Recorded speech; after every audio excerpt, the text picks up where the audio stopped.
अस्सलाम वालेकुम जी।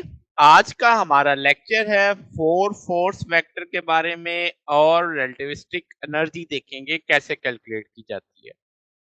तो इससे पहले हमने four velocity vector, four acceleration, four momentum सारे देख लिए। तो आज हमारे पास जो चीज है वो है फोर फोर्स। इसे आप फोर्स फोर वेक्टर के तौर पे भी पढ़ते होंगे, वो किताबों में लिखा हुआ है।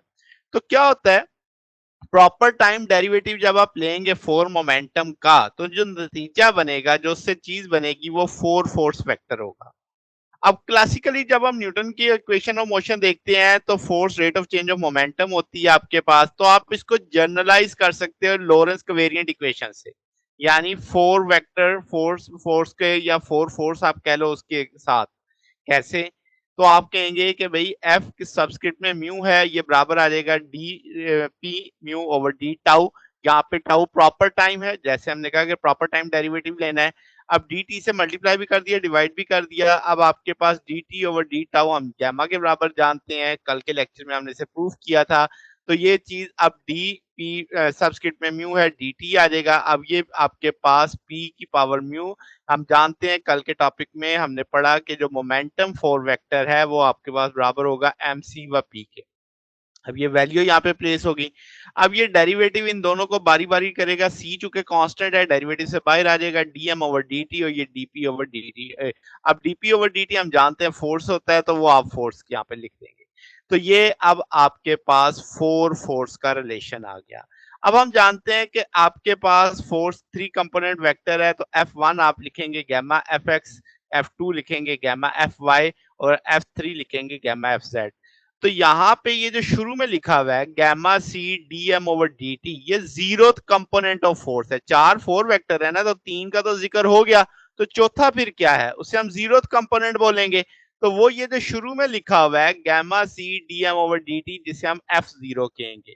बात समझ गए? बिल्कुल वैसे ही जैसे आपने कहा था सी टी एक्स वाई और जी, तो उसी सोच पे आप इसको भी समझ सकते हैं।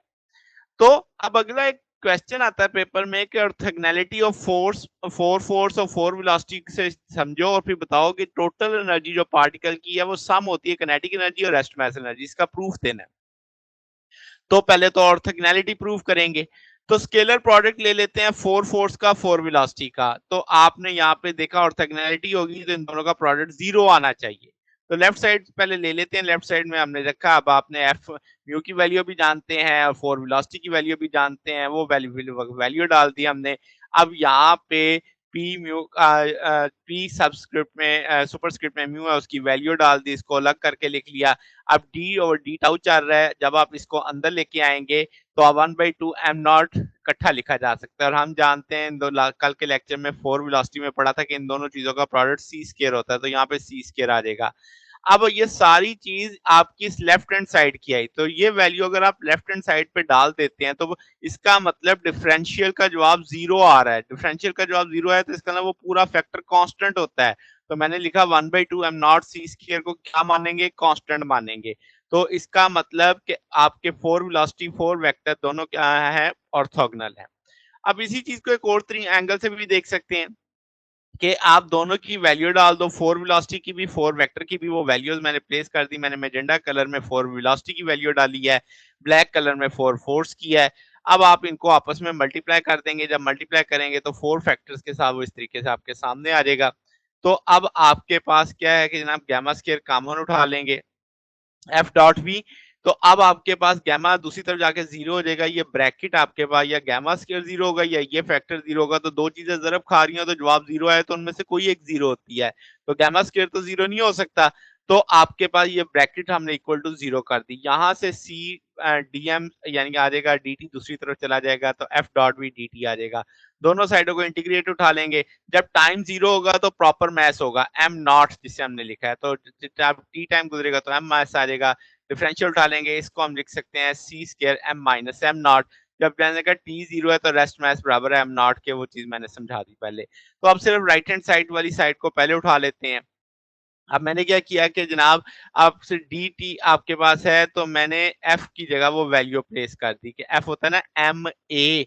तो आप एक्सेलरेशन की जगह dv/dt लिख सकते हैं। तो ये इस तरीके से मैंने मेंशन कर दिया। तो अब आपके पास क्या है कि भई ये सारी चीज़ तो हम पहले पढ़ चुके हैं कि आप इसे लिख सकते हैं किस तौर पे 1/2 mv डॉट v के तौर पे, यानी m को अंदर ले आए तो वो 1/2 के साथ आ जाएगा। फिर अब आपके साथ इसे क्या किया जा सकता है, ये v डॉट v स्क्वायर हो जाएगा, इसे v स्क्वायर लिख दिया है। अब आपके पास ये सारी चीज़ 0 से t तक है, t 0 होगी तो वेलोसिटी 0 होगी, तो आप इसकी लिमिट्स चेंज कर सकते हैं, 0 से v तक आ जाएगी, तो वो बिल आखिर काइनेटिक एनर्जी आ जाएगी 1/2 m नॉट v स्क्वायर। तो इसका ना ये जो रेड कलर में इक्वेशन 1 की लेफ्ट साइड थी उसका जवाब पता चल गया। तो ये चीज़ अब यहाँ पे लगाई जा सकती है इक्वेशन 1 में, तो वो मैंने t लिख दिया mc square minus m not square, यानी इसमें वैल्यू डाल दी है। तो वो चीज़ आ गई अब आपके पास, ये m नॉट c स्क्वायर दूसरी तरफ चला जाएगा तो t में ऐड हो जाएगा, तो mc स्क्वायर को हम एनर्जी मान रहे हैं t plus m not c square. m not c square क्या है, रेस्ट मास एनर्जी है पार्टिकल की, ये E आपकी जो एनर्जी है जिसे mc स्क्वायर हमने माना है, ये total energy of the particle है। आप इसमें एक चीज क्लियर कर लें कि m not c square potential energy नहीं है, ये रेस्ट मास एनर्जी, जैसे मैंने ऊपर भी कहा, और हम जानते हैं एनर्जी मास कन्वर्टेबल होते हैं। तो ये आपकी इक्विवेलेंस इक्वेशन आ जाती है। अब इसमें एक चीज समझने वाली है कि आइंस्टाइन की जो रिलेशन है is equal to mc square, ये एक फेमस इक्वेशन है। तो हम ये मानेंगे कि ये रिलेशनशिप है दो डिफरेंट क्वांटिटीज के बीच में, जो एनर्जी और मास है, ये बताता है कि एनर्जी और मास क्या है, इक्विवेलेंट है। तो आपकी जो एक्चुअल वैल्यू ऑफ ई है, तो उसको हम यानी अच्छे तरीके से समझा सकते हैं कि जो एनर्जी की चेंज है वो मास की चेंज के इक्विवेलेंट आती है। ठीक है, ये ज्यादा बेहतर तरीके से समझाने का अंदाज है। तो अगर आप सी देखें, सी स्क्वायर की वैल्यू बहुत बड़ी आ जाती है, तो इसका मतलब मास में मामूली सी जो भी बदलाव होगा वो आपके पास एनर्जी में एक बहुत बड़े बदलाव का बायस बनेगा। तो इसी चीज को हमने रेस्ट मास ऑफ एनर्जी का नाम दिया हुआ है। तो ये जो आपकी कंजर्वेशन है लीनियर मोमेंटम की, यानी रिलेटिविस्टिक मास को, ये हमारे पास जो कंजर्वेशन लॉ है न्यूटनियन मैकेनिक्स से, उसी जानिब रिजल्ट्स ले जाते हैं। तो ये हमारे पास आज का टॉपिक था। अगर आपको इसमें कोई बात पूछनी हो, डाउट हो, तो नीचे कमेंट्स में पूछ सकते हैं। वीडियो अच्छी लगी हो तो वीडियो को लाइक कीजिएगा, दोस्तों के साथ शेयर कीजिएगा, चैनल को सब्सक्राइब कर दीजिएगा। अब तक के लिए इतना ही, बकिया इंशाल्लाह फिर नेक्स्ट देखेंगे। ओके, अल्लाह हाफिज।